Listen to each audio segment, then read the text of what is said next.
అత్యాధునిక labs, international collaborations, advanced placements. మీ dream career ని రీచ్ అవ్వడానికి మీ best choice Godavari global university. నమస్తే, వెల్కమ్ టు ఐ డ్రీమ్. నేను మహేశ్వరి. ప్రపంచ దేశాలతో పాటు భారతదేశంలో కూడా క్యాన్సర్ మహమ్మారి రోజు రోజుకు పెరిగిపోతుంది. అయితే ఈ క్యాన్సర్ రావడానికి ప్రధాన కారణాలు ఏంటి, దాన్ని ముందుగా మనం ఎలా గుర్తించాలి, ఈ విషయాలపై మాట్లాడడానికి మనతో పాటు ఉన్నారు ఒమేగా హాస్పిటల్ నుండి senior oncologist doctor Mohan Vamshi garu. మరి వారితో మాట్లాడతాం. నమస్తే సార్. నమస్తే అండి సార్. రోజు రోజు ఎక్కడ చూసినా కూడా క్యాన్సర్ క్యాన్సర్ క్యాన్సర్ ఎక్కువైపోతున్నాయి కేసెస్ అన్నీ కూడా. నిజంగానే క్యాన్సర్ అంత పెరిగిపోతున్నదా భారతదేశంలో? తప్పకుండా అండి. క్యాన్సర్ ఇన్సిడెన్స్ రోజుకి ర్యాపిడ్గా పెరిగిపోతుందండి. మన 2022 ICMR Indian council for medical research New Delhi వారి స్టాటిస్టిక్స్ ప్రకారం భారతదేశంలో ప్రతి సంవత్సరం more than 15 lakh new cancer cases diagnose చేయబడతాయని అంచనా. But what is important is cancer భారతదేశంలో నోటిఫైబుల్ డిసీజ్ కాదు. ఉదాహరణకి వాళ్ళు మార్నింగ్ ఇద్దరు క్యాన్సర్ పేషెంట్ చూశారనుకోండి, కొత్త కేసెస్ ఫస్ట్ టైం డయాగ్నోస్ అయినాయి, ఇక్కడే డయాగ్నోస్ అయినాయి. నేను వెంటనే దాన్ని గవర్నమెంట్ ఆఫ్ ఇండియాకి నోటిఫై చేయాల్సిన అవసరం లేదు, మున్సిపల్ అథారిటీస్కి నోటిఫై చేయాల్సిన అవసరం లేదు, ట్రీట్మెంట్ చేస్తే సరిపోతుంది. అదే ఇవాళ మార్నింగ్ ఒక కరోనా పేషెంట్ చూశాను అనుకోండి, వితిన్ 4 hours నేను గవర్నమెంట్కి ఇన్ఫార్మ్ చేయాలి, ఐ సాయ కరోనా పేషెంట్ టుడే అని, వాళ్ళ స్టాటిస్టిక్స్ కోసం. సో దీనివల్ల నోటిఫైబుల్ డిసీజ్ కాకపోవడంతో క్యాన్సర్ ఇన్సిడెన్స్ మనకు కరెక్ట్గా తెలియడం లేదు. భారతదేశంలో ఒక 5-6 పాపులేషన్ బేస్డ్ రిజిస్ట్రీస్ ఉన్నాయి అర్బన్ ఏరియాస్లో. అన్ఫార్చునేట్లీ హైదరాబాద్లో పాపులేషన్ బేస్డ్ క్యాన్సర్ రిజిస్ట్రీ లేదు. సో వీటిని బట్టి వాళ్ళు ఒక అందాజుగా అంచనా వేస్తున్నారే తప్ప కరెక్ట్ స్టాటిస్టిక్స్ తెలియట్లేదని మన డాక్టర్లందరి అభిప్రాయం కూడా. సో వాళ్ళు ఇచ్చిన దాని ప్రకారం more than 15 lakh cancer patients ఉన్నట్టయితే 15 lakh న్యూ క్యాన్సర్ పేషెంట్స్ ఉన్నట్టయితే మా అందరి ఎస్టిమేట్ ప్రకారం భారతదేశంలో దానికి మోర్ దెన్ డబుల్, అంటే more than 30 lakh new cancer patients ఉంటాయని చాలా మంది నమ్ముతున్నారు. ఉదాహరణకి మన పాపులేషన్ చైనా పాపులేషన్ ఒకటే ఈక్వల్, బట్ చైనాలో 36 lakh new cancer patients diagnose చేయబడుతున్నాయి. ఇక్కడ 15 అంటే నమ్మశక్యంగా లేదు. ఇన్ఫ్యాక్ట్ భారతదేశానికి ఎక్కువ ఉండాలి, ఎందుకంటే Chinese food habits are much more healthier. ఇక్కడ కూడా అలవాటు అయిపోయింది హెల్దియర్ హ్యాబిట్స్. మనమంతా వెస్టర్న్ ఫుడ్ హ్యాబిట్స్ని కల్టివేట్ చేస్తున్నాం. అది మెయిన్ కారణం. మనం డిస్కషన్కి వచ్చినప్పుడు డిస్కస్ చేద్దాం. సో భారతదేశంలో కూడా అంతే ఉంటాయి. మన స్టాటిస్టిక్స్ ప్రకారం కూడా ప్రతి 9 మందిలో, ఒక ఫ్యామిలీలో 9 మంది ఉన్నారనుకోండి, life time risk of developing cancer ఆ ఫ్యామిలీకి ఒకరు, అంటే ప్రతి 9 మందిలో ఒకరు క్యాన్సర్ బారిన పడుతున్నారు. ప్రతి 1,00,000 మందికి 107 మంది క్యాన్సర్ బారిన పడుతున్నారు.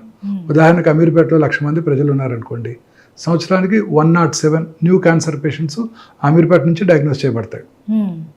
సో అంత ర్యాపిడ్గా క్యాన్సర్ ఇన్సిడెన్స్ పెరిగిపోతుంది. 2050కి భారత అంచనా ప్రకారమే మోర్ దెన్ 35 lakhs ఉంటుందని అంచనా.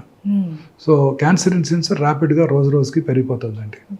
సో దానికి తగ్గట్టు మనం క్యాన్సర్ని డయాగ్నోస్ చేయడానికి క్యాన్సర్ వార్నింగ్ సిగ్నల్స్ మన ప్రజల్లోకి ముఖ్యంగా తీసుకెళ్ళగలగాలి. ఎందుకంటే క్యాన్సర్కి ఇప్పటికీ క్యూర్ కనుగొనబడలేదు. ఎర్లీ స్టేజ్లో కనుక్కుంటేనే మనం క్యూర్ చేయడానికి అవకాశం ఉంది. కానీ cancer is a silent killer.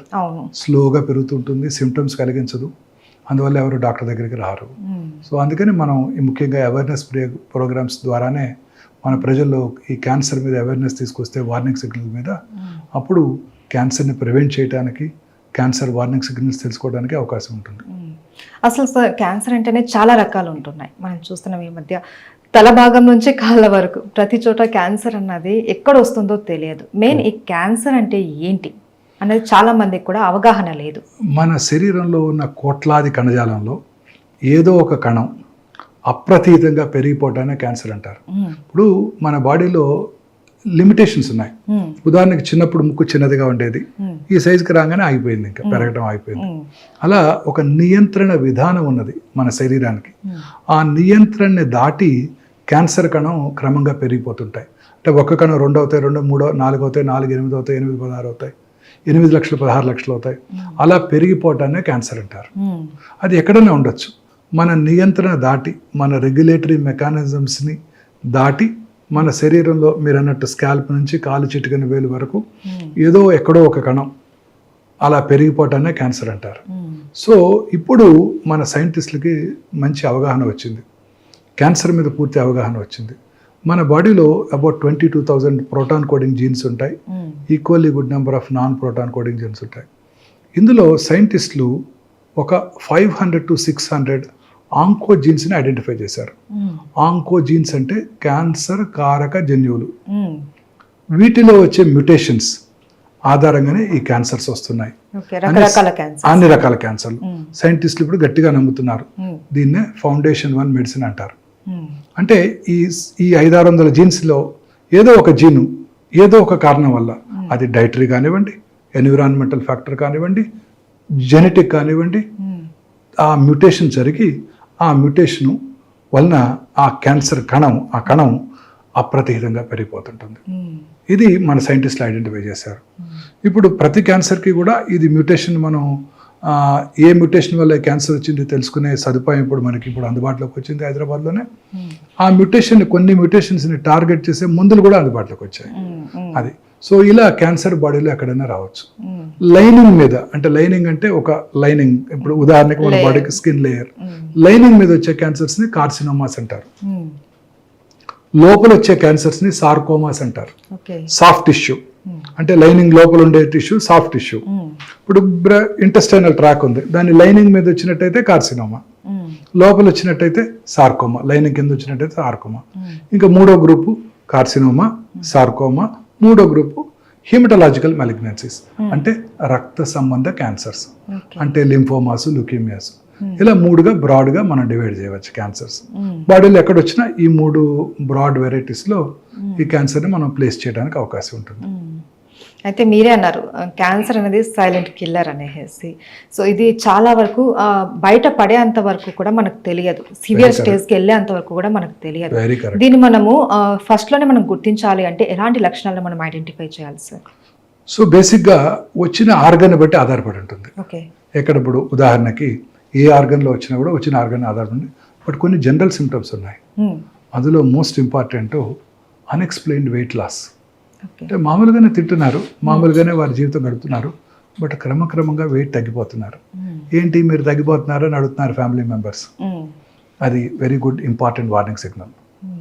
రెండోది ఆకలి తగ్గిపోవటం, అంటే తినాలనిపించకపోవటం, ఆకలి తగ్గటం, డిస్టేస్ట్ ఫర్ ఫుడ్.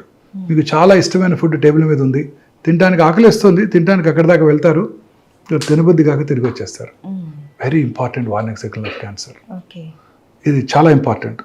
తర్వాత లో గ్రేడ్ ఫీవర్, అంటే జస్ట్ నాట్ మచ్, 99, 99.5, 100 కన్నా తక్కువే, ఈవినింగ్లో కానీ ఎప్పుడో ఒకసారి ఇర్రెగ్యులర్గా రావటం, లో గ్రేడ్ ఫీవర్, ఫీవరిష్గా అనిపించడం, థర్మోమీటర్ పెట్టి చూసుకుంటే 99, 99.5, సోర్ థ్రోట్ గట్రా ఏమి లేదు, వైరల్ ఫీవర్ అనుకుంటాం, 2 రోజులు చూస్తాం, కంటిన్యూస్గా అలా ఫీవర్ ఉండటం, ఆకలి తగ్గిపోవటం, distaste for food, weight loss, ఇవన్నీ కూడా జనరల్ సిమ్టమ్స్ ఆఫ్ క్యాన్సర్. అంటే ఇవి ఉంటే క్యాన్సర్ ఉందని కాదు, బట్ క్యాన్సర్ ఉండి ఉండవచ్చు.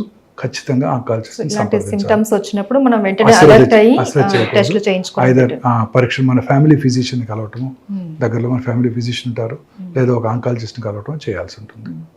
రెండోది ఆర్గన్ని బట్టి. Start with brain. ఇది brain cancer is a very common cancer. అయితే బ్రెయిన్లో 2 రకాల క్యాన్సర్లు ఉంటుంటాయి. ఒకటి ఏంటంటే ప్రైమరీ బ్రెయిన్ ట్యూమర్స్, అంటే బ్రెయిన్లోనే పుట్టాయి. కానీ బ్రెయిన్లో 70% ఆఫ్ ద ట్యూమర్స్ శరీరంలో ఇతర భాగాల్లో పుట్టి బ్రెయిన్కి వెళ్తాయి. ఉదాహరణకు ఊపిరితిత్తుల్లో, కిడ్నీ, బ్రెస్ట్, ఎక్కడైనా సరే బ్రెయిన్కి వెళ్తుంటాయి. సో బ్రెయిన్ యొక్క ట్యూమర్స్ ప్రైమరీ కానీ సెకండరీస్ కానీ లక్షణాలు ఎలా ఉంటే మళ్ళీ జనరల్ సిమ్టమ్స్ ఉన్నాయి వాటికి.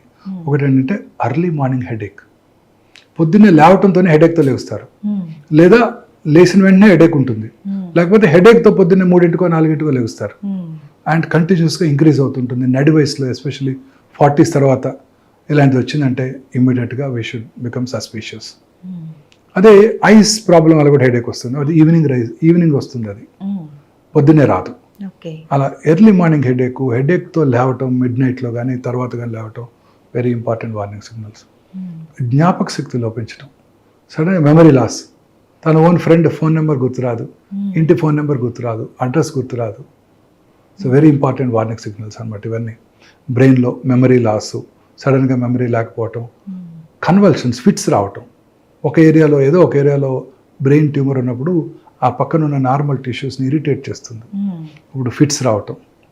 తర్వాత హెడేక్తో పాటు స్లోగా కొంచెం కొంచెంగా దాని Giddiness లాంటివి. స్లోగా జనరల్ కండిషన్ డిటీరియేట్ అవటం, ఎక్కువసేపు నిద్రపోవటం, కోమాలోకి వెళ్ళిపోవటం కూడా జరుగుతుంటుంది. దీన్నే science of raised intracranial tension అంటారు. బ్రెయిన్ చుట్టూ స్కల్ బోన్ ఉంది, రిజిడ్ స్కల్ బోన్, అటుపక్క పెరగనివ్వదు, నార్మల్ బ్రెయిన్ని కంప్రెస్ చేస్తుంది.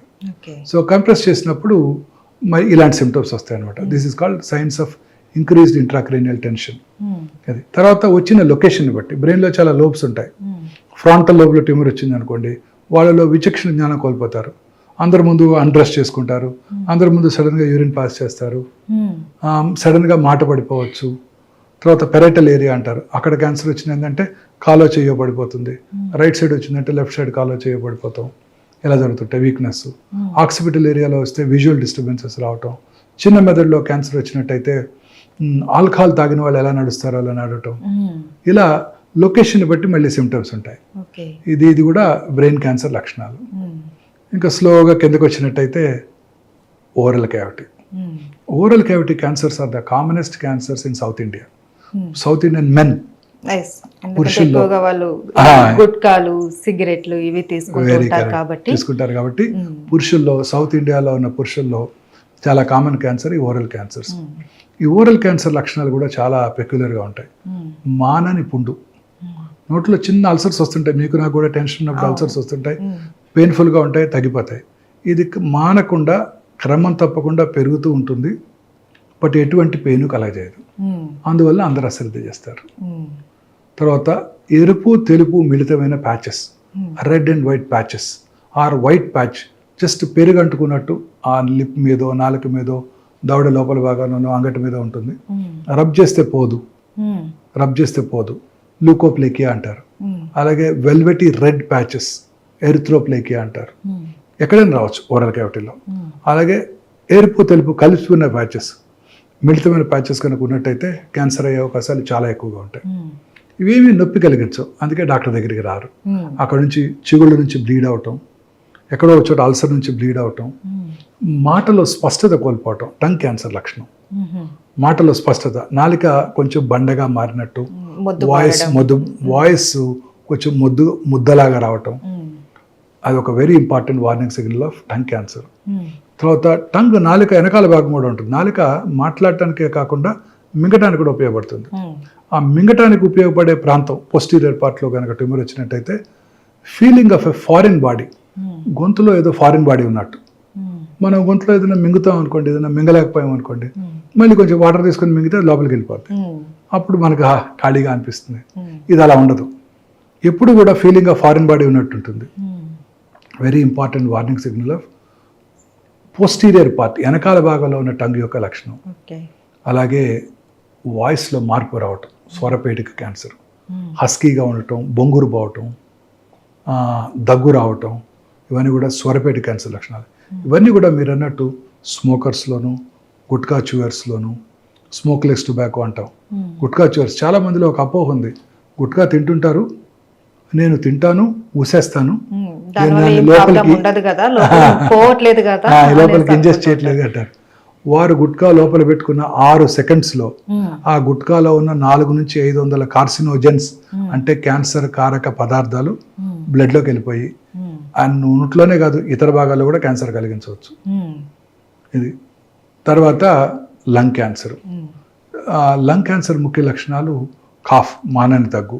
చాలామంది స్మోకర్స్లో ఈ లంగ్ క్యాన్సర్ చూస్తుంటాం, మీకు తెలియదే ఉంది. చాలాసార్లు వాళ్ళు టెస్ట్ చేయించుకుంటుంటారు, 10 ఏళ్ళు 20 ఏళ్ళుగా తాగుతుంటారు. లాస్ట్ ఇయర్ కూడా ఇలానే దగ్గు వచ్చింది, డాక్టర్ దగ్గరికి వెళ్ళాను, సిటీ స్కాన్ కూడా చేశారు, స్మోకర్స్ బ్రాంకైటిస్ అన్నారు అని రెండోసారి వచ్చినప్పుడు కూడా అశ్రద్ధ చేస్తుంటారు. అప్పుడు క్యాన్సర్ ఉండకపోవచ్చు, ఇప్పుడు క్యాన్సర్ వచ్చి ఉండొచ్చు.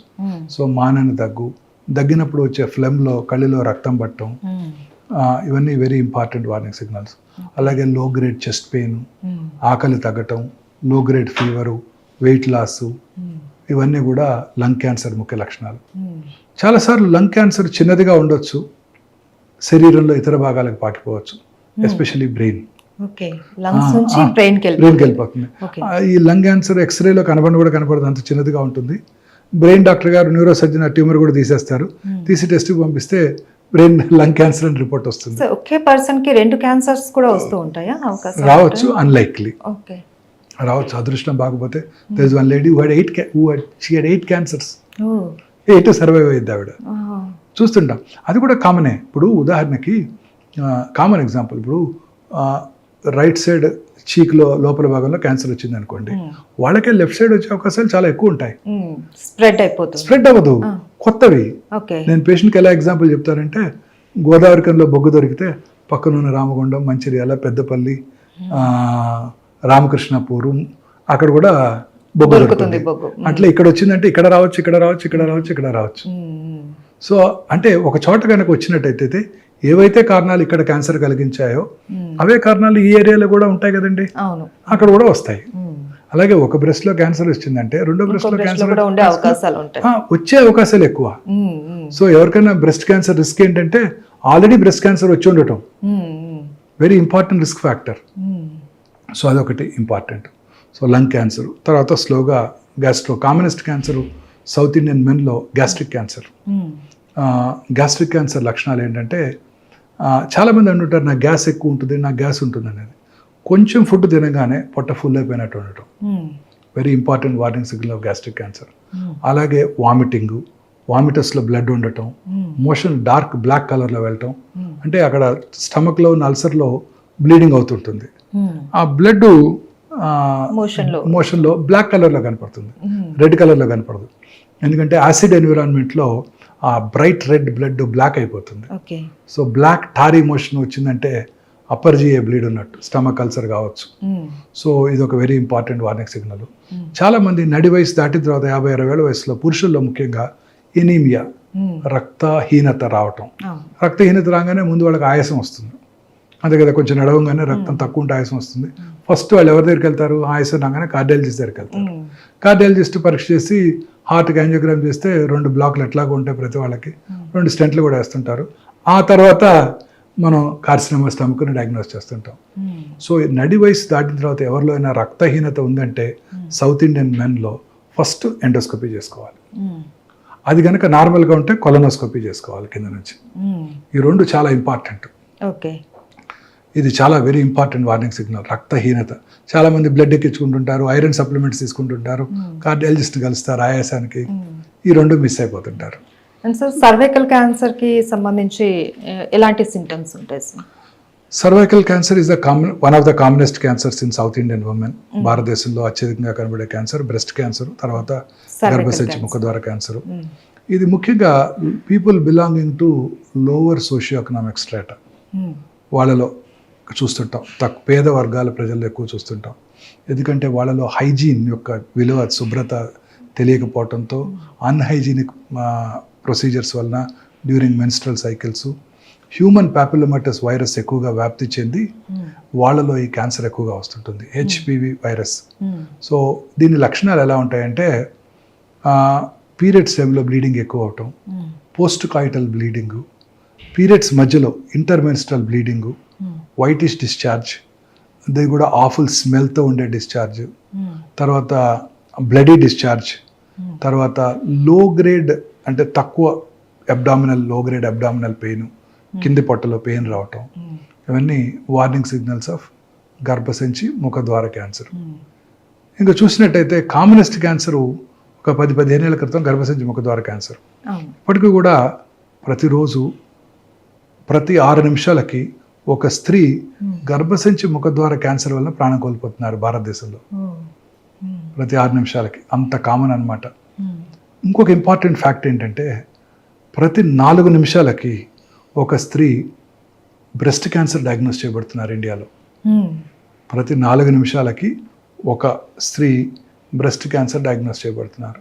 ప్రతి సంవత్సరం భారతదేశంలో 2,24,000 న్యూ బ్రెస్ట్ క్యాన్సర్ పేషెంట్స్ కనుగొనబడుతున్నాయి.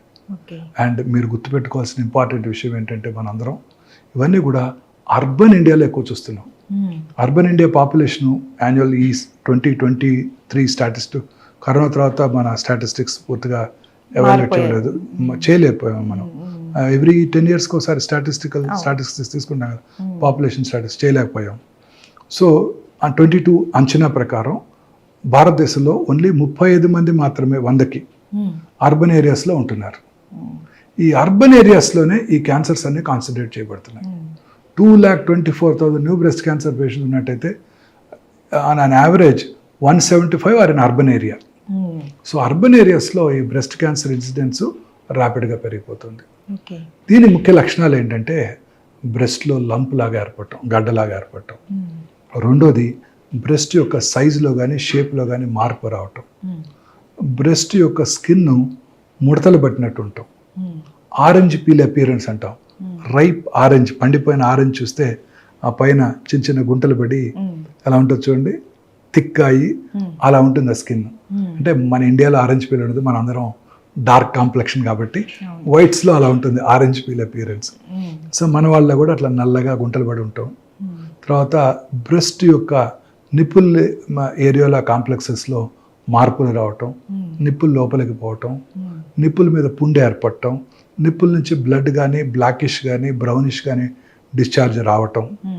అలాగే బ్రెస్ట్ యొక్క స్కిన్ మీద నరాలు ఉబ్బినట్టు ఉండటం. అలాగే రెండు నిప్పుల ఏరియాల కాంప్లెక్సెస్ ఒకే లెవెల్లో లేకుండా ఒకవైపు పైకి లాగబడి ఉండటం, లేకపోతే ఇంకో పక్క కిందకి లాగబడి ఉండటం. అలాగే చంకలో గడ్డలు, ఇవన్నీ కూడా అర్లీ బ్రెస్ట్ క్యాన్సర్ లక్షణాలు అన్నమాట.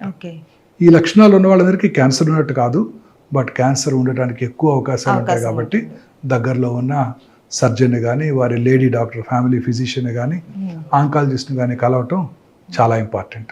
సార్ ఇప్పటివరకు కొన్ని రకాల క్యాన్సర్స్ వాటి లక్షణాలు చెప్పారు, ఇంకా చాలా ఉన్నాయి. సో వాటి గురించి కూడా ఎక్స్ప్లెయిన్ చేస్తారా? మీరు అన్నట్టు రకరకాల క్యాన్సర్స్ ఉన్నాయండి. ఇప్పుడు గ్యాస్ట్రోఇంటెస్టైనల్ ట్రాక్లో స్టమక్ తర్వాత అత్యధికంగా కనబడే క్యాన్సర్ కోలన్ క్యాన్సర్, పెద్ద పేగుల్లో వచ్చే క్యాన్సర్. కోలన్ క్యాన్సర్ ఇన్సిడెన్స్ కూడా చాలా ర్యాపిడ్గా పెరిగిపోతుంది భారతదేశంలో. ముఖ్యంగా అర్బన్ ఏరియాస్లో ఈ క్యాన్సర్ ఎక్కువగా చూస్తున్నామండి. దానికి రకరకాల కారణాలు ఉన్నాయి. ఈ క్యాన్సర్ ముఖ్య లక్షణాలు ఏంటంటే మల విసర్జన అలవాట్లలో మార్పు రావటం.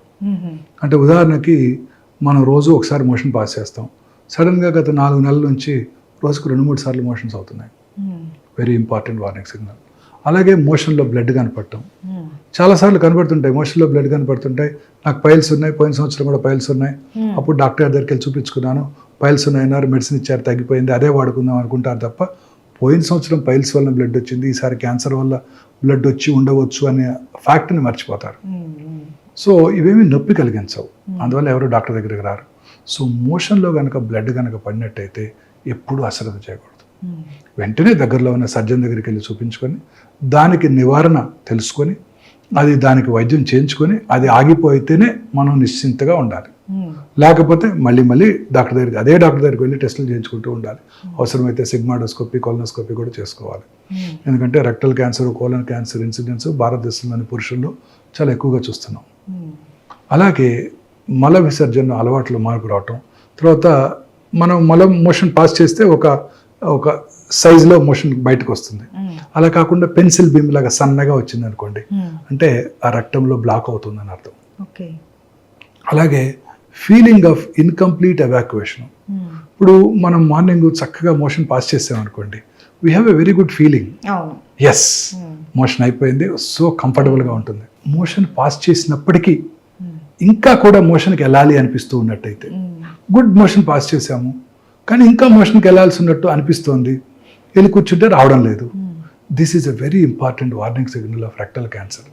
అంటే బ్రెయిన్ ఆ ట్యూమర్ని మోషన్గా పర్సీవ్ చేస్తుంది. బ్రెయిన్కి ట్యూమర్ అని తెలియదు, అది యాక్చువల్లీ రెక్టంలో ట్యూమర్ ఉంది కానీ అది మోషన్గా పర్సీవ్ చేస్తుంది. అది కూడా ఎంటీ చేయాలని ఆలోచిస్తూ ఉంటుంది, అదే ఎంటీ అవ్వదు. ఇది feeling of incomplete evacuation. Motion pass చేసిన తర్వాత కూడా ఇంకా మోషన్కి వెళ్ళాలి అన్న ఫీలింగ్ ఈజ్ ఏ చాలా important warning signal of rectal cancer. తర్వాత రెగ్యులర్గా మోషన్తో పాటు సడన్గా కొన్నిసార్లు లూజ్ మోషన్స్ అయిపోవటం, కొన్నిసార్లు కాన్స్టిపేషన్ రావటం. ఇంక్రీజింగ్ కాన్స్టిపేషన్ అంటే ఇంతకుముందు రోజు ఒకసారి పాస్ చేసేవాళ్ళు ఇప్పుడు 2 రోజులకు ఒకసారి, ఇప్పుడు 3 రోజులకు ఒకసారి, అంటే బ్లాక్ అయిపోతుంది రెక్టం. చాలా ఎక్కువ సార్లు పాస్ చేయటం, వచ్చినప్పుడు బ్లాక్ కొంచెం తగ్గినప్పుడు టకటగా 4-5 సార్లు పడిపోవటం. Very important warning signal of left sided colon cancers. ఇదే కాకుండా right side colon cancers silent killer. ఎందుకంటే ఎటువంటి సిమ్టమ్స్ కలిగజేయవు, ఎందుకంటే అక్కడ మోషన్ లిక్విడ్గా ఉంటుంది. ఈ చిన్న అల్సర్స్ ఏమి మోషన్ని బ్లాక్ చేయలేవు. సో అందువల్ల ఆ అల్సర్ నుంచి బ్లడ్గా వచ్చిన ఆ మోషన్లో మిక్స్ అయిపోతుంది, అందువల్ల తెలియదు. So right side colon cancers are very very silent killers. చాలాసార్లు రక్తహీనతతో డాక్టర్ దగ్గరికి వెళ్తారు వాళ్ళు. ఇందాక చెప్పాను కదండి, రక్తహీనత కనుక ఉన్నట్టయితే ఫస్ట్ దక్షిణ భారతదేశంలో అపర్జయోస్కోపీ, అది కనుక నెగిటివ్ అయితే కొలనోస్కోపీ చేసుకోవాలి. ఇది కోలన్ క్యాన్సర్ ముఖ్య లక్షణాలు. ఈ రకంగా బ్లడ్ ఎక్కడొచ్చినా అబ్నార్మలేనండి. ముక్కులోంచి బ్లడ్ వచ్చినా, దగ్గినప్పుడు బ్లడ్ వచ్చినా, నోట్లో ఉమ్మిలోంచి బ్లడ్ వచ్చినా, యూరిన్లో బ్లడ్ వచ్చినా, ఇంటర్మెనిస్ట్రల్ బ్లడ్ వచ్చినా, నిప్పుల నుంచి బ్లడ్ వచ్చినా, బ్లడ్ ఎక్కడి నుంచి వచ్చినా అబ్నార్మలే. వెంటనే దగ్గరలో ఉన్న సర్జన్ దగ్గరికి వెళ్ళి కన్సర్న్డ్ దాని గురించి టెస్ట్ చేసుకొని జబ్బు లేదు అని నిర్ధారణ చేసుకోవడం వెరీ ఇంపార్టెంట్. ఇంకా శరీరంలో ఎక్కడైనా లంప్ రావటం, ఆ లంప్ అంటే గడ్డ, ఆ గడ్డ క్రమం తప్పకుండా పెరగటం, బ్రెస్ట్లో కానివ్వండి, నెక్లో కానీ, థైరాయిడ్ ఏరియాలో కానివ్వండి, పెరోటిడ్ ఏరియాలో కానివ్వండి, సాఫ్ట్ టిష్యూస్ మీద కానివ్వండి, ఎక్కడైనా గడ్డ రావటం, క్రమం తప్పకుండా పెరగటం, ముఖ్యంగా నొప్పి లేకుండా ఉండటం. నొప్పి లేకుండా అని అశ్రద్ధ చేయకూడదు. చాలా మంది ఈ నోషంతో నాకు నొప్పి ఉందండి అందుకే అశ్రద్ధ చేశానండి అని కూడా అంటుంటారు. ఏ గడ్డ కూడా అశ్రద్ధ చేయకూడదు. మనలో వచ్చే ఏ మార్పుని అశ్రద్ధ చేయకూడదండి. మనలో వచ్చే ఏ మార్పుని అశ్రద్ధ చేయకూడదండి. ఎటువంటి మార్పుని అశ్రద్ధ చేయకూడదు. రోజు 3 సార్లు మోషన్కి వెళ్ళే అలవాటు ఉంది, ఇప్పుడు ఒకసారి వెళ్తున్నాం, మార్పే. ఎటువంటి మార్పు అశ్రద్ధ చేయకూడదు. రోజు రాత్రిపూట యూరిన్కి వెళ్ళాము, సడన్గా 50 ఏళ్ళు దాటాయి, రోజు రాత్రిపూట 4-5 సార్లు యూరిన్కి వెళ్ళాల్సి వస్తుంది. Very important warning signal of prostate cancer లేదా ప్రాస్టేట్ ఎన్లార్జ్మెంట్. సో రాత్రిపూట యూరిన్, నాక్టూరియా, రాత్రిపూట యూరిన్ ఎక్కువసార్లు పాస్ చేయాల్సి రావటం, ఇంక్రీజ్డ్ ఫ్రీక్వెన్సీ, డే టైం కూడా ఫ్రీక్వెంట్గా వాష్రూమ్కి వెళ్ళాల్సి రావటం, హెసిటెన్సీ, ఎస్పెషల్లీ 50 దాటిన తర్వాత వాష్రూమ్కి వెళ్తాము, యూరిన్ వెంటనే రాదు, you to wait for a minute, మెల్లగా ఆగాలి. స్ట్రీమ్ కూడా సరిగా పడకుండా దగ్గర మీద కాళ్ళ మీద పడిపోవటం. తర్వాత అర్జెన్సీ, యూరిన్ రాగానే పరిగెత్తాలి, లేకపోతే ఇన్నర్స్లో పడిపోతుంది, కంట్రోల్ చేసుకోలేము. ఇవన్నీ కూడా warning signals of prostate cancer. అంటే ఇవి ఉంటే క్యాన్సర్ ఉందని కాదు, బట్ ప్రాస్టేట్ ఎన్లార్జ్డ్ అయింది, ఉండే అవకాశాలు ఎస్పెషల్లీ 50 తర్వాత ఎక్కువగా ఉంటాయి. సో వెంటనే ఇలాంటి సిమ్టమ్స్ ఏమన్నా కూడా చెక్ చేసుకోవాలి. అలాగే స్కిన్ క్యాన్సర్స్ కూడా చాలా కామన్గా చూస్తుంటాం. పుట్టుమచ్చల్లో వచ్చే క్యాన్సర్స్, మెలనోమాస్ అంటాం, చాలా ప్రమాదకరమైనవి, అవి చాలా ర్యాపిడ్గా పాకిపోతాయి. మొన్న మధ్య ఒక కేసు చూశాను, బ్రెయిన్లో ట్యూమర్ ఉంది, మల్టిపుల్ ట్యూమర్స్ ఉన్నాయి, తలనొప్పితో డాక్టర్ దగ్గరికి వస్తే బ్రెయిన్ స్కాన్ చేస్తే మల్టిపుల్ మెట్స్ ఉన్నాయి, బాడీ అంతా స్కాన్ చేస్తే ఎక్కడ బెడ్ స్కాన్ చేసినా ఏం కనబడలా.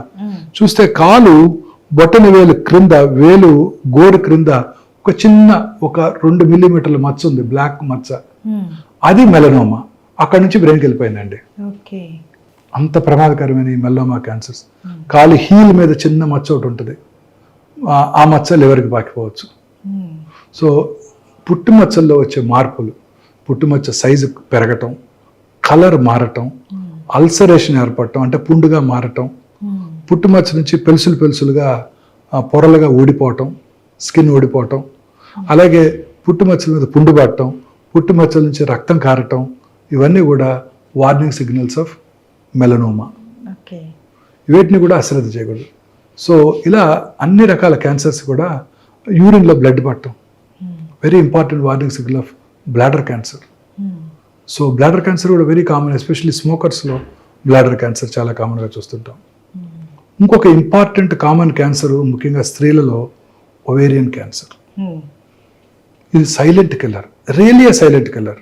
పొట్టలో పెరుగుతూ ఉంటుంది, ఎటువంటి సిమ్టమ్స్ కలిగించదు, ఏమి సిమ్టమ్సే ఉండవండి. చాలామంది పొట్ట పెరుగుతుంది అని జాగింగ్ కూడా చేస్తుంటారు కేబీఆర్కి వెళ్ళి, ఎస్పెషల్లీ ఇది సీన్ ఇన్ ఎఫ్లూయెంట్ ఉమెన్, పెద్ద వయసు డబ్బులున్న స్త్రీలోనే ఎక్కువ చూస్తుంటాం, వెల్ టు డూ ఫ్యామిలీస్లో ఎక్కువ చూస్తుంటాం.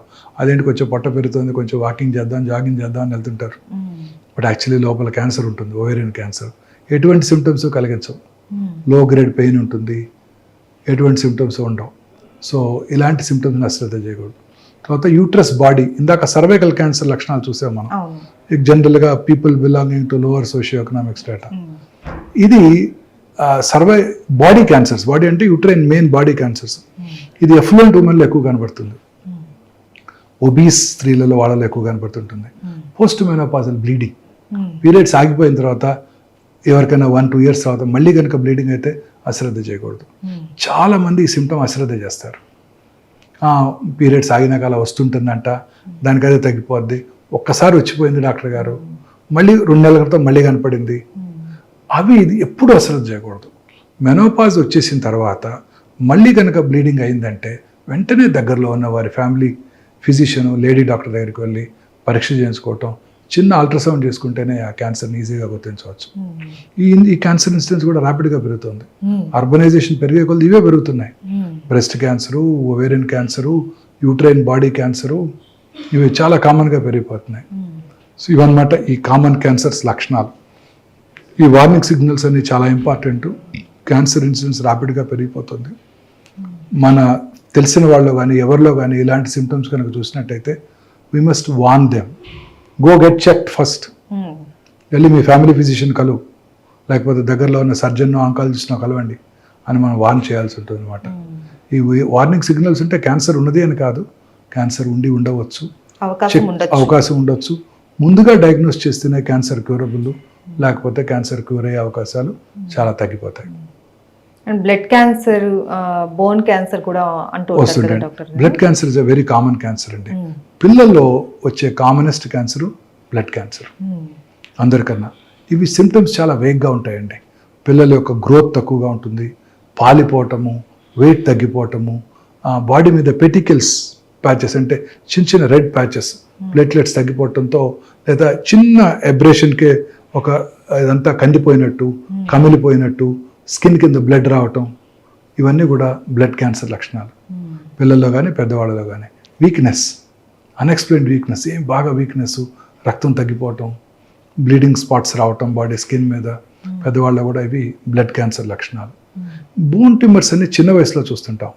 ఇవి పెద్దగా సిమ్టమ్స్ కలిగించవు, పెద్దగా అయ్యేదాకా అసలు కనిపించవు. అందుకే బోన్ ట్యూమర్స్ అనేవి చాలా లేట్ స్టేజెస్లోనే డయాగ్నోస్ చేయబడతాయి. చాలాసార్లు ఏదో చిన్న దెబ్బ తగులుతుంది, అప్పుడు అక్కడ ఎగ్జామిన్ చేసుకుంటే అప్పుడు ట్యూమర్ కనపడుతుంది, నొప్పి కలిగించదు. అందువల్ల అందరూ అశ్రద్ధ చేస్తారు. Generally 20 to 30 years, 12 to 30 years మధ్యలో ఈ బోన్ ట్యూమర్స్ ఎక్కువగా చూస్తుంటాం. సో ఎటువంటి ట్యూమర్ కనుక కల్పించినట్టయితే మనలో వచ్చే ప్రతి మార్పుని కూడా అశ్రద్ధ చేయకూడదు. తద్వారా మనం దీన్ని ముందుగా పట్టుకోవచ్చు అనమాట. అయితే నాకు ఒక చిన్న డౌట్ డాక్టర్ గారు, బోన్ ట్యూమర్ అన్నారు కదా, అది ఏదైనా ఒక్క ప్లేస్ దగ్గర మాత్రమే ఉంటుందా, లేకపోతే ఒక దగ్గర ఉంటే అది మొత్తం బోన్ కి ఎఫెక్ట్ అవుతుంది? ఏ బోన్ లో అయినా రావచ్చు. మన బాడీలో 206 బోన్స్ ఉంటాయి. కామనెస్ట్ అంటే ఎక్కడైనా 2 రకాల క్యాన్సర్స్ ఉన్నాయి, Ewing sarcoma, osteosarcoma. Osteosarcoma generally 15 to 30 years లోపలే వచ్చేస్తుంది, అంతకన్నా చిన్న వయసులో రాదు, 20-25లో వచ్చేస్తుంటాయి. జనరల్గా ఈ నీ జాయింట్ చుట్టూ ఏర్పడతాయి అవి. న్యూ జాయింట్ పైన లేదా నీ జాయింట్ కింద 70% ఆఫ్ కేసెస్లో ఎక్కడైనా కూడా రావచ్చు ఇవి. తర్వాత ఆ బోన్ క్యాన్సర్స్ మీరు అన్నట్టు వెరీ అగ్రెసివ్. బాడీ ఆస్టియోసార్కోమా వచ్చిందంటే within days or weeks లంగ్స్లోకి పాకిపోతాయి. చాలా అగ్రెసివ్ ట్యూమర్స్. రెండోది ఈవింగ్స్ ట్యూమర్స్, చిన్న వయసులో కూడా చూస్తుంటాము, సాఫ్ట్ టిష్యూలో కూడా చూస్తుంటాం, బోన్స్లో కూడా చూస్తుంటాం. అది మనం బయాప్సీ చేసుకోవడం ద్వారా అది ఏ రకమైన క్యాన్సరో తెలుసుకోవచ్చు. అయితే ఇప్పటి వరకు ఎన్ని రకాల క్యాన్సర్స్ ఉన్నాయనేసి చెప్పారు. అయితే మెయిన్ ఈ క్యాన్సర్ రావడానికి కారణాలు ఏంటి, ఎవరికి ఎక్కువ వచ్చే అవకాశాలు ఉంటాయి చెప్తారా? సో క్యాన్సర్ రావడానికి గల కారణాలు అనేది 100% ఇది కాజ్ అండ్ ఎఫెక్ట్ కారణం ఏమి లేదండి, ఎక్సెప్ట్ గర్భసంచి ముఖద్వార క్యాన్సర్ తప్ప. గర్భసంచి ముఖద్వార క్యాన్సర్కి ఒక కాజ్ అండ్ ఎఫెక్ట్ ఉంది. అంటే ఏంటంటే కాజ్ ఏంటంటే human papillomatous viral infection, HPV virus. ఆ హెచ్పివి వైరస్ మన సర్వైకల్ ఎపిథీలియంలోకి వెళ్ళి అది ఇంట్రాసెల్యులర్గా ఉంటుంది, అంటే సెల్ లోపల ఉంటుంది.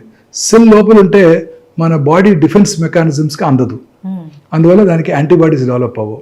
మీకు గుర్తుందా, కరోనా వచ్చినప్పుడు అందరూ నా యాంటీబాడీ టైటర్ ఎంత ఉంది, నీదెంత ఉంది, యాంటీబాడీ టైటర్ చెక్ చేసుకునేవాళ్ళం. ఒకసారి కరోనా వస్తే ఆ యాంటీబాడీస్ పెరిగి రెండోసారి కరోనా రావటాన్ని నిరోధిస్తాయి కదా, వచ్చిన తట్టుకునే అంత శక్తిని అయితే ఇస్తాయి. కానీ cervical cancer virus, human papillomatous virus ఎంత స్మార్ట్ అంటే అది సెల్ లోపల ఉంటుంది, సెల్ బయటకు రాదు. అందువల్ల మన బాడీ డిఫెన్స్ మెకానిజమ్స్ దాన్ని గుర్తించలేవు.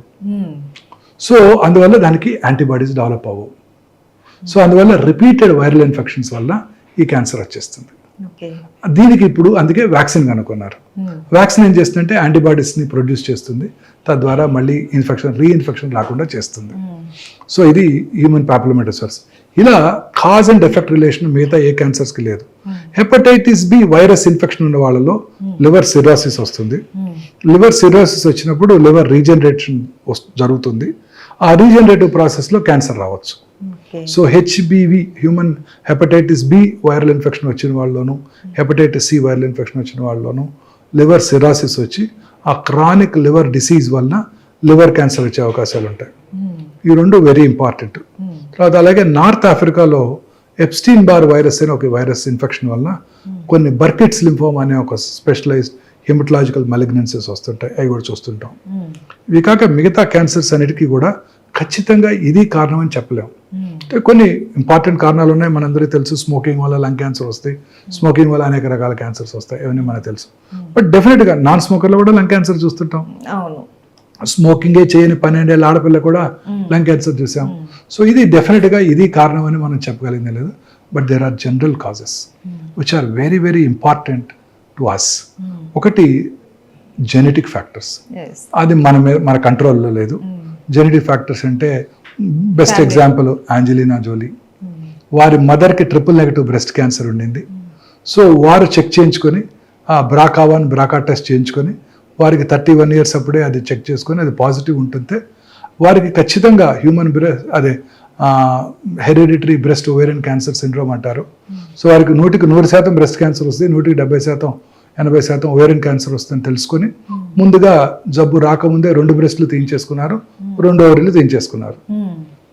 అలాంటి జెనెటిక్ ఫ్యాక్టర్స్ ఉండవచ్చు, BRCA1 BRCA2, అది మనం డిస్కస్ చేస్తాం. మిగతా కారణాలు ఎన్విరాన్మెంటల్ ఫ్యాక్టర్స్. దీనికి మనకి దీని మీద కంట్రోల్ ఉంది. కాకపోతే ఈ అర్బనైజేషన్ పెరిగే కొలది ఎన్విరాన్మెంటల్ ఫ్యాక్టర్స్ ఎక్కువైపోతున్నాయి. ఫస్ట్ మోడర్నైజేషన్ చూడండి. ఈ మోడర్న్ మనం వీఆర్ ఫైటింగ్ విత్ నేచర్తో ఫైట్ చేస్తున్నాం. మనం ఎప్పుడు ఎండలోకి వెళ్తలేదు, ఇంట్లోనే ఉంటున్నాము, ఎయిర్ కండిషన్ రూమ్స్లో ఉంటున్నాము. మార్నింగ్ లేవగానే plastic tooth brush, synthetic toothpaste, plastic tongue cleaner, plastic mug, plastic బకెట్లో హాట్ వాటరు, తర్వాత పొద్దున్నే మైక్రోవేవ్లో చేసుకున్న దాన్ని వేడి చేసుకొని బ్రేక్ఫాస్ట్ తింటాం, ఆర్టిఫిషియల్ సింథటిక్ క్లోత్స్, ఇవన్నీ కూడాను డెఫినెట్గా క్యాన్సర్ కారకాలే. తాగే ప్లాస్టిక్ బాటిల్లో వాటరు, హాట్ వాటరు, అది ఏం చేయక్కర్లేదు. వేడిగా ఉన్న కారులోకి వెళ్ళి కూర్చుని ఆ కారులో ఉన్న ప్లాస్టిక్ నుంచి వచ్చే ఫ్యూమ్స్, మనకి సమ్మర్లో 40 degrees 45 degrees వచ్చేస్తుంది హైదరాబాద్లో కూడా. ఆ డిగ్రీలో ఆ కార్లోకి వెళ్ళి కూర్చున్నామంటే ఆ కారు యొక్క ఆ ప్లాస్టిక్ ఇంటీరియర్స్ అంతా ప్లాస్టికే కదండి, కారు లోపలంతా, వాటి నుంచి వచ్చే ఫ్యూమ్స్ అన్నీ కూడా క్యాన్సర్ కారకాలే. ప్లాస్టిక్ వాటర్ బాటిల్ నుంచి అన్నీ కూడా క్యాన్సర్ కారకాలే మనకి. ఇది మనకి ఎలాగో అవాయిడ్ చేయలేం, మరి తప్పదు. మరి ప్రస్తుతం ఉన్న ఏజ్లో అవాయిడ్ చేయలేం. పూర్వకాలంలో లాగా మరచెంబులు తీసుకొని మనం వెళ్ళి వాటర్ తాగలేం కదా. సో ఇవన్నీ కూడా కారకాలండి. ఇలా అనేక రకాలుగా పొల్యూషన్. ఆ తర్వాత ఇంకోటి మోస్ట్ ఇంపార్టెంట్, ఆర్టిఫిషియల్ లైట్స్. ఇప్పుడు రాత్రిపూట చక్కగా 6:30-7 భోజనం చేసి ఇంతకుముందు 8-9 గంటకల్లా పడుకొని నిద్రపోయి పొద్దున్నే లేవడం జరిగేది. లేచిన వెంటనే చక్కగా ఎండలో కూర్చునేవారు, ఎండలో పని చేసుకునేవాళ్ళు.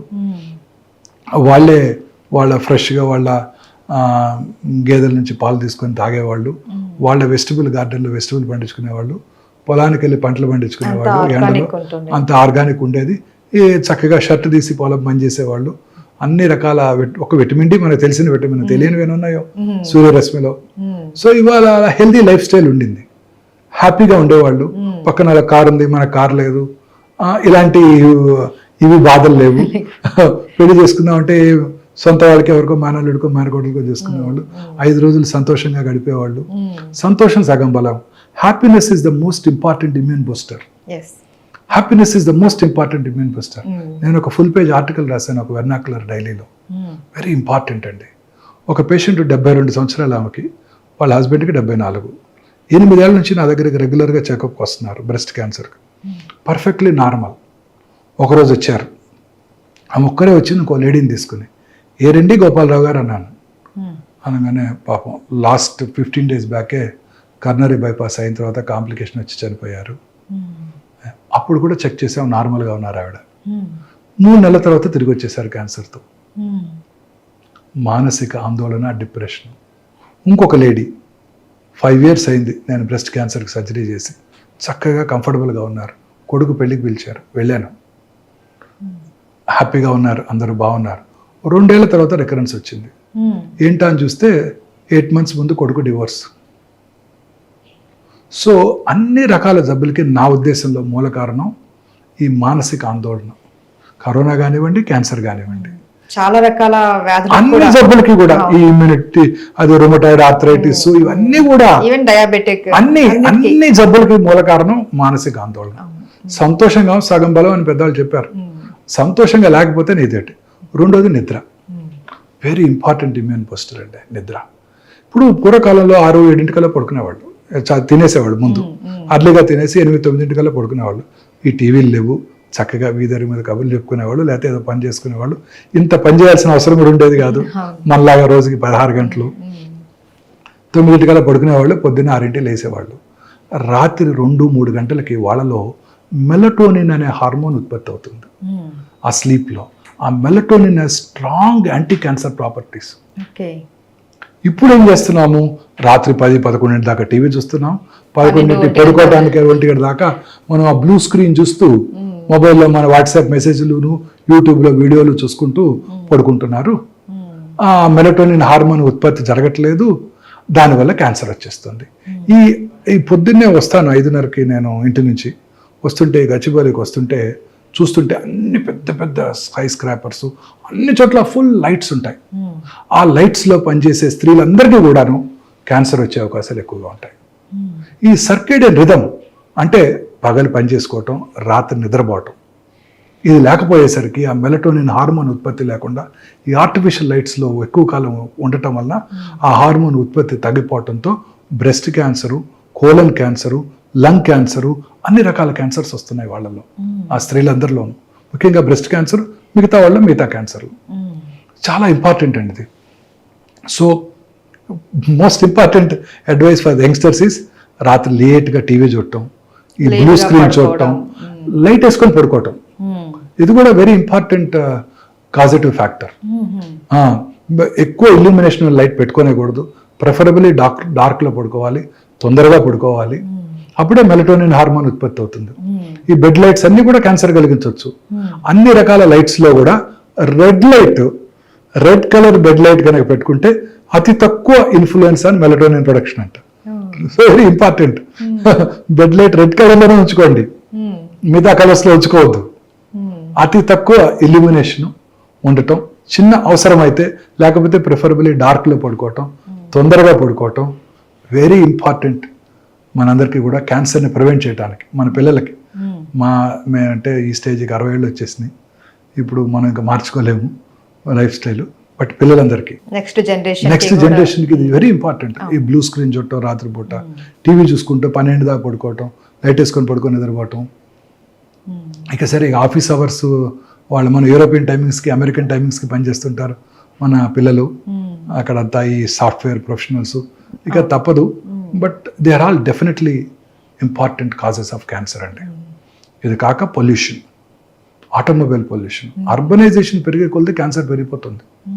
భారతదేశంలో ఇప్పటికీ రూరల్ కమ్యూనిటీలో క్యాన్సర్ ఇన్సిడెన్స్ తక్కువగానే ఉంటుంది. ఈ అర్బన్ ఏరియాస్లో మెయిన్ ప్రాబ్లమ్స్ ఏంటి? Industrial pollution, automobile pollution. మీరు సిగరెట్ తాగక్కర్లేదు, మీరు పంజగుట్ట చౌరస్తాలో 5 నిమిషాలు నుంచోండి, మీరు 100 సిగరెట్లు తాగితే ఎంత పొల్యూషన్ వస్తుందో అంత పొల్యూషన్ వచ్చేస్తుంది. ఆటోమొబైల్ పొల్యూషను, ఇండస్ట్రియల్ పొల్యూషను, ఈ రబ్బర్ ఫ్యాక్టరీసు, బార్బర్స్ రెగ్యులర్గా అందరికీ డై చేస్తారు అనుకోండి, వాళ్ళకి ఆ డై నుంచి ఇన్హేల్ చేస్తారు. లూజ్గా పెయింట్స్ అమ్ముతున్నారు, దానివలన tobacco industry, asbestos industry, rubber industry, nickel cadmium battery industries, వీళ్ళందరూ కూడా క్యాన్సర్ వచ్చే అవకాశాలు, ఇండస్ట్రీస్లో పనిచేసే వాళ్ళలో క్యాన్సర్ వచ్చే అవకాశాలు ఎక్కువగా ఉంటాయి. So industrial pollution, automobile pollution, తర్వాత ఫాస్ట్ ఫుడ్స్, ఇవన్నీ క్యాన్సర్ కారకాలు. ఈ పిజ్జాలు, బర్గర్లు, ఐస్ క్రీములు, బక్లవాలు అన్నీ all in all they are all cancer కారకాలు. అవన్నీ కూడా హై ఫుడ్, ఫ్యాటీ ఫుడ్ తినే వాళ్ళందరిలో కూడా అనేక రకాల క్యాన్సర్స్ వస్తాయి. చిన్న ఎగ్జాంపుల్, జాపనీస్లో క్యాన్సర్ ఇన్సిడెన్స్ చాలా తక్కువ. వాళ్ళు హెల్తీ ఫుడ్ తింటారు, చైనీస్ కూడా హెల్తీ ఫుడ్ తింటారు, వాళ్ళలో క్యాన్సర్ ఇన్సిడెన్స్ చాలా తక్కువ. ఇన్ఫ్యాక్ట్ జపాన్కి మనకు ఒక చిన్న సిమిలారిటీ ఉంది. మనలో సౌత్ ఇండియాలో రైస్ ఎక్కువ తింటాము, జాపనీస్ కూడా రైస్ ఎక్కువ తింటారు. జపాన్లో రైస్ చాలా ఎక్కువ తింటారండి. వాళ్ళు కూడా స్టేపుల్ డైట్ రైసే వాళ్ళు. వీళ్ళలో ఇద్దరిలో కూడా స్టమక్ క్యాన్సర్ చేయాలి, common cancer. Rice eating populations రెండు కూడా.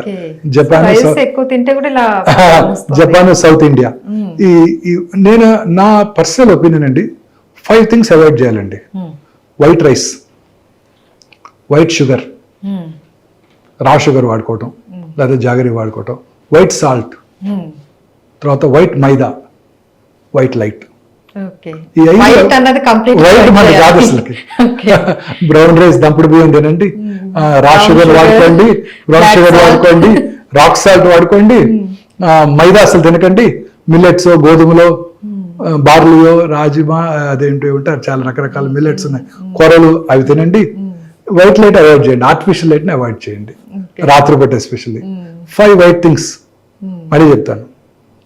White sugar, white rice, white maida, white salt and white lights. Illumination ఎక్కువ ఉన్న వైట్ లైట్స్. ఈ 5 డేంజరస్ అండి, వీటిని అవాయిడ్ చేయాలి మన అందరం కూడా. ఎలా అవాయిడ్ చేయాలో, పార్బాయిల్డ్ రైస్ తింటాం. తెలంగాణలో బోల్డ్ చక్కగా దొరుకుతుంది పార్బాయిల్డ్ రైస్, దంపుడు బియ్యం కూడా చక్కగా దొరుకుతాయి. సో సాల్ట్ మనం తగ్గించుకోవాలి, rock salt. Sugar white sugar usage తగ్గించేసుకోవాలి. షుగర్ తినటం వల్ల క్యాన్సర్ వస్తాయని అడుగుతారు చాలా మంది. షుగర్ తినటం వల్ల అనేక రకాల జబ్బులు వస్తాయి. క్యాన్సర్ వచ్చిన వాళ్ళు షుగర్ తినకూడదా అని అడుగుతారు. అన్ని మితంగా తీసుకోవాలి, అన్ని మితంగా తీసుకోవాలి. ప్రిఫరబుల్లీ బ్రౌన్ షుగర్, లేదంటే బెల్లం, బెల్లం, జాగరీ. సో అన్ని మితంగా తీసుకోవాలి. ఇవి 5 కూడా అవాయిడ్ చేసుకోవడం బెటర్ అండి. సో ఈ వైట్ తర్వాత పెస్టిసైడ్స్, మనం తినేవన్నీ ఇవే కదండి. పెస్టిసైడ్స్ వాడుతున్నారు, ఫర్టిలైజర్స్ వాడుతున్నారు, ఇవన్నీ వాటి వల్ల పొల్యూషనే కదండి. ఆర్గానిక్ ఉత్పత్తి తగ్గిపోతుంది, అది పెంచగలగాలి. సో పాలలో కూడా ఆక్సిటోసిన్ ఇచ్చి గేదెలకి పాలు ఎక్కువ ప్రొడ్యూస్ చేయడానికి, ఆ పిల్లల్లో కూడా ఎర్లీ మెనార్ష్ వచ్చిన వల్ల బ్రెస్ట్ క్యాన్సర్ వచ్చే అవకాశాలు ఎక్కువ ఉంటాయి, ఆ పాలు తాగిన పిల్లలందరికీ కూడా ఆక్సిటోసిన్ వల్ల. సో ఇలా అనేక రకాలుగా మనం అంతా కూడా నేచర్తో ఫైట్ చేస్తున్నాం. సూర్యరశ్మిలోకి వెళ్లకుండా, రాత్రిపూట పడుకోకుండా, ఇవన్నీ కూడాను మనలో వచ్చే ప్రతి మార్పు కూడా ఈ క్యాన్సర్కి దారితీస్తున్నాయి. సో దీనితో పాటు దురలవాట్లు, స్మోక్ చేసిన 6 సెకండ్స్లో 400 to 600 కార్సినోజన్స్ బ్లడ్లోకి వెళ్ళిపోతాయి. ఇమాజిన్ చేయండి, కార్సినోమా సర్విక్స్ వాడిడైసే పూరర్ సెక్షన్స్ ఆఫ్ సొసైటీలో కనబడుతుంది, రిచ్ పీపుల్ కూడా కనపడుతుంది స్మోక్ చేసే ఆడవాళ్ళలో. అంటే ఇక్కడ స్మోక్ చేస్తే ఆ టాక్సిన్ గర్భసంచి ముఖద్వారం దగ్గర సెక్రెట్ చేయబడి అక్కడ క్యాన్సర్ కలిగిస్తుంది. స్మోక్ వల్ల గర్భసంచి ముఖద్వార క్యాన్సర్ కూడా వస్తుంది. అంటే ఎంత పవర్ఫుల్ చూడండి అది. మరి smoking effects every system in the body అండి. బ్రెయిన్ లో ఉన్న రక్తనాళాలని, కంటిలో ఉన్న రక్తనాళాలని, కాళ్ళలో ఉన్న రక్తనాళాలని, కరోనరీస్ ని, తర్వాత లంగ్ క్యాన్సర్, బాడీలో అనేక రకాల క్యాన్సర్స్. స్మోకింగ్, డయాబెటీస్ అండి, తల నుండి కాలు వరకు అన్ని సిస్టమ్స్ ని ఎఫెక్ట్ చేస్తాయి అవి. ఈ రెండు కూడా. అంటే డయాబెటీస్ వల్ల క్యాన్సర్ వస్తుంది కాదు, బట్ కొంత వచ్చే అవకాశాలు ఎక్కువ ఉంటాయి. But smoking is definitely injurious to health.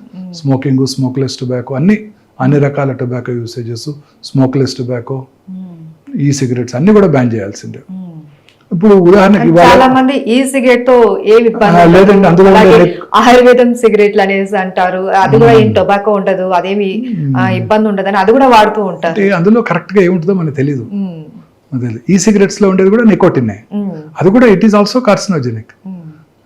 Just నేను చక్కగా అయిపోయిన తర్వాత తమలపాకు తింటాను, అవి తింటాను, అవి కూడా carcinogenic. Betel nut itself is carcinogenic. So అన్ని రకాలు మనం నేచర్తో ఫైట్ చేస్తున్నాం. నేచురల్ ఫుడ్ సబ్స్టెన్సెస్ తినకుండా మనం ఇంతకుముందు మన ఆహారపు అలవాట్లన్నీ మార్చేసుకొని టైంకి ఫుడ్ తినకుండా ఇవన్నీ కూడా ఈ ఫాస్ట్ ఫుడ్లు, బర్గర్లు, ఇవన్నీ కూడా క్యాన్డ్ ఫుడ్స్, టిన్డ్ ఫుడ్స్, ఇవన్నీ తీసుకుంటూ ఈ పొల్యూటెంట్స్, కెమికల్ సబ్స్టెన్సెస్, కర్డ్ అంతా ఇప్పుడు మనకి ప్యాక్డ్ కర్డ్ వస్తుంది కదండి, యోగర్ట్ అని తింటుంటాం. అన్నీ కూడా వాటిలో ప్రిజర్వేటివ్స్ వాడతారు కదా, ప్రతి ప్రిజర్వేటివ్ కూడా టాక్సికే కదండి. తర్వాత వాటిని మళ్ళీ ఓవెన్లో చేసుకొని వేడి చేసుకోవటం, ఇదేమంటారు నాన్ స్టిక్ ప్యాన్స్, ఇవన్నీ కూడా టెఫ్లాన్ కోటెడ్ ప్యాన్స్, ఇవన్నీ కార్సినోజెనిక్. తర్వాత రీయూజ్డ్ ఆయిల్స్, ఇప్పుడు పొద్దున్నే బయట మిరపకాయ బజ్జీలు వేస్తుంటారు, చాలా ఇష్టంగా తింటుంటారు అక్కడ బాగుంటాయని చెప్పి, అదే ఆయిల్ పొద్దున్నే పెట్టేస్తాడు, దాంట్లోనే అదే ఆయిల్ ఆ ఆయిల్ రిలీజ్ అయినప్పుడు అనేక రకాలైన టాక్సిన్స్ దాంట్లోకి వస్తుంటాయి. ఈ రిఫైన్డ్ ఆయిల్స్ ఇవన్నీ కూడా టాక్సిన్స్ ఏనండి. సో ఇలా అనేక రకాలుగా మనం ఈ టాక్సిన్స్కి, ఎన్విరాన్మెంటల్ పొల్యూషన్కి ఎక్స్పోజ్ అవటం వల్ల ఈ క్యాన్సర్ ఇన్సిడెన్స్ ర్యాపిడ్గా పెరిగిపోతుంది. సో ఫ్రెష్ ఫ్రూట్స్, అది కూడా ప్రిఫరబుల్లీ పెస్టిసైడ్స్ అవి లేకుండా ఆర్గానిక్ ఫ్రూట్స్, వెజిటబుల్స్, గ్రీన్స్, ఆకుకూరలు ఎక్కువగా తింటూ, ఈ రెడ్ మీట్ అవన్నీ తక్కువగా తీసుకుంటూ, రెగ్యులర్గా ఎక్సర్సైజ్ చేస్తూ, లీన్ బాడీ మాస్ మెయింటైన్ చేస్తూ, ఒబేసిటీ ఉన్న వాళ్ళలో క్యాన్సర్స్ ఎక్కువ ఉంటాయి. ఎక్సర్సైజ్ రెగ్యులర్గా చేస్తూ, అలవాట్లకు దూరంగా ఉంటే క్యాన్సర్ నుంచి కూడా దూరంగా ఉండవచ్చు. ఓకే, తగ్గించుకోవచ్చు. సార్, కొన్ని రకాల క్యాన్సర్స్కి ప్రివెంట్గానే వ్యాక్సిన్ వచ్చింది అని అంటున్నారు కదా, ఎలాంటి క్యాన్సర్కి మనం ప్రివెంట్గా మోస్ట్ ఇంపార్టెంట్ మనం డిస్కస్ చేసాం, cervical cancer cause and effect. Human papillomatous virus infection వల్ల క్యాన్సర్ వస్తుంది, దానికి వ్యాక్సిన్ కనుక్కున్నారు. హెచ్పివి వ్యాక్సిన్ అన్నమాట. ఈ వ్యాక్సిన్ ప్రిఫరబుల్లీ 10 years రాగానే మన ఆడపిల్లలందరికీ ఇచ్చినట్టయితే ఈ క్యాన్సర్ అవడాన్ని పూర్తిగా నిరోధించవచ్చు. 10 years నుంచి ఇవ్వచ్చు. 10 years నుంచే ఇచ్చేయచ్చు. 10 years నుంచి ఇచ్చేయాలి. ఇన్ఫెక్షన్ రాకముందే ఇచ్చేయాలి. పెళ్లి కానంత వరకు ఇవ్వచ్చు.